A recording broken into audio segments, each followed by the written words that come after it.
Magandang araw mga kaibigan.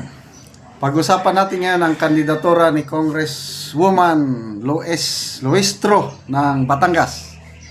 Ito po, kilala siya yung sabi niya dahil kay Speaker. Yung nagbigay ba ng ayuda. Kilalang kilala siya at siya rin yung nagpahirap kay BP Sara sa mga budget hearing at nagpahirap kay PRRD nung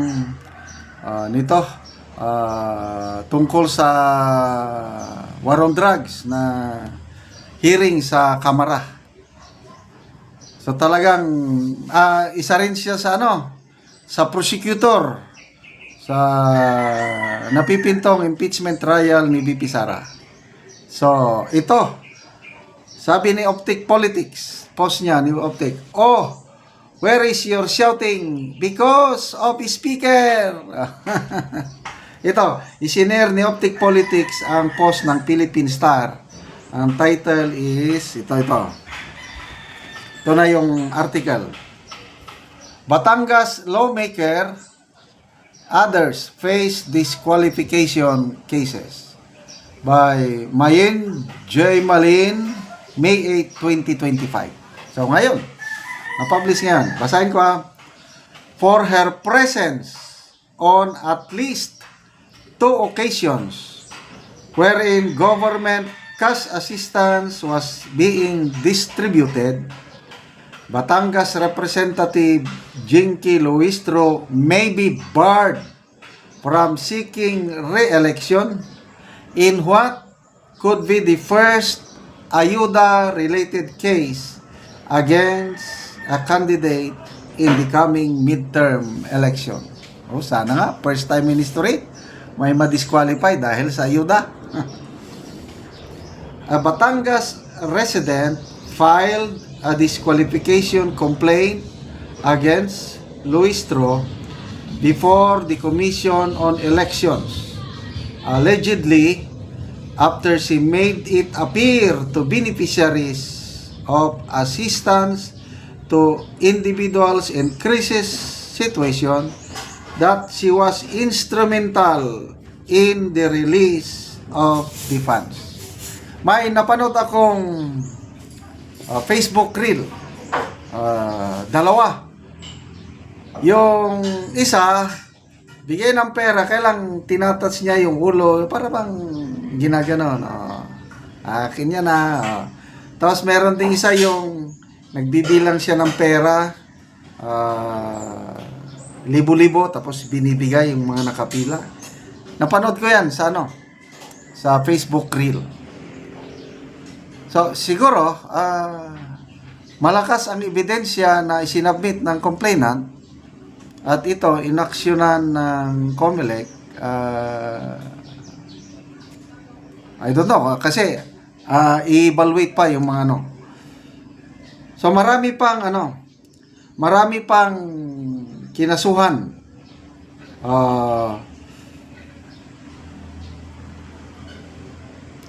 At the kapihan sa Manila Bay Forum yesterday, COMELEC Chairman George Garcia reiterated that the COMELEC will not proclaim winning candidates with pending disqualification cases. Delikado. In case manalo si Congressman Luistro, may pending disqualification. So wala, hindi siya parang parehas siya ni Congressman Joel Chua, sabi ni Chua, see you at impeachment trial, sabi niya kay BP. So ganito rin si Congressman Luistro, granting na manalo siya, hindi pa nare-resolve ang disqualification case. Wala, hindi siya makasali sa impeachment trial. So yun na. Ito, pati si Stella Kimbo na recently the COMELEC issued show cause orders against Marikina Mayor Marcelino Teodoro and his wife Marjorie, as well as against their opponents Representative Stella Kimbo and her husband Miro. The Marikina congresswoman was said to be behind the filing of a vote buying complaint against the Teodoro couple.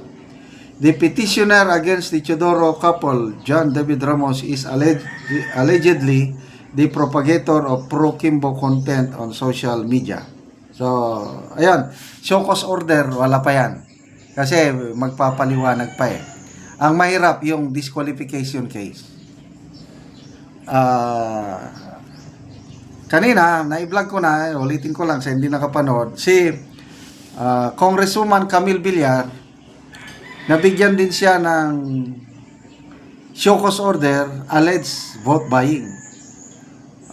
April 20 to, binigyan siya ng order. April 25, 3 days, sinagot niya na. At na-evaluate na ng COMELEC, ang decision ng COMELEC is insufficient yung evidence na na-present ng complainant, satisfactory yung paliwanag ni Congresswoman Villar, kaya basura yung complaint. Ibig sabihin, wala na pong problema kay Congresswoman Camille Villar. Ang may problema, ito, Congresswoman Luistro, kasi sabi nga is, maybe, basahin ko ulit yung mabigat yung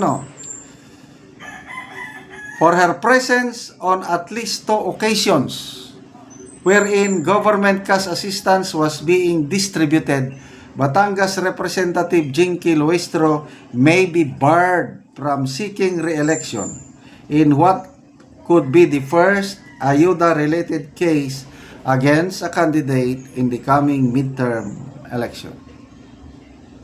Kasi,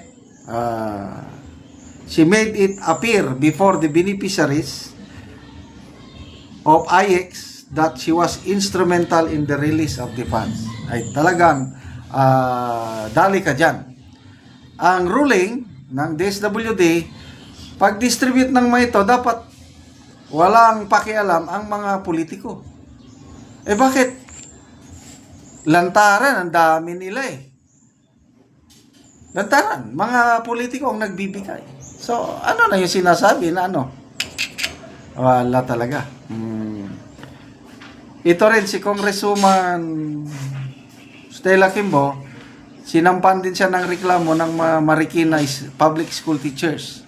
Bakit daw binigyan ng AX o ayuda ang mga teachers na hindi naman sila considered na pobre?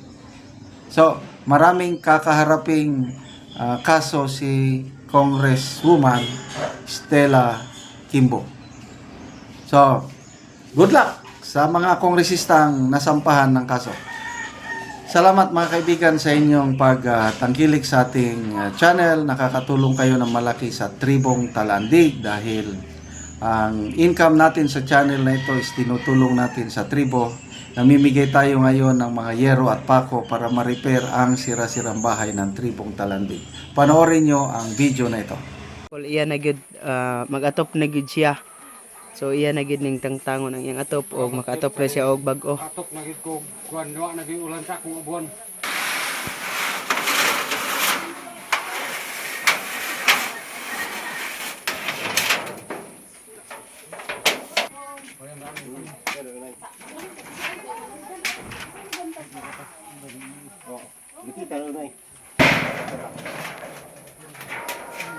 Nagkayo pa nang buta alas 6 para kamusta.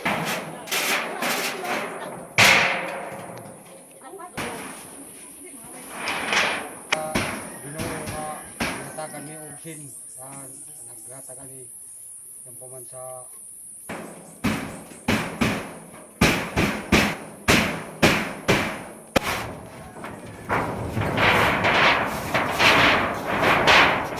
Og karon kuya ate unsa inyong maistorya bahin sa natabang sa inyo nga yero og karon maayo na gid ang inyong atop oh. Bag-o na gyud. Unsa salamat sa Ginoo sa salamat nagtabang. usab sa Salamat usab sa sponsor sponsor sa niini og sa nagvideo. nagvideo nagtabang ani Dili na gid ni maulanan. makapadayon ang iyang tabang o salamat sa Ginoo nga di na gid may mauranan kay bag-o na gid ang among sin salamat sa ani nga nagatag napas ang pagkinamay Og dagan dugang pa pa panalangin dagan pa niya matabangan nga nagkinahanglan. dagan matabang magkinahanglan matabangan niya diri sa Salamat kaayo. Oo. Kasi interest na may kabalay ang natabangan o daghan na gid ni. Pasalamat mi sa Ginoo ana. Dagan kay na nagtabang sa amo.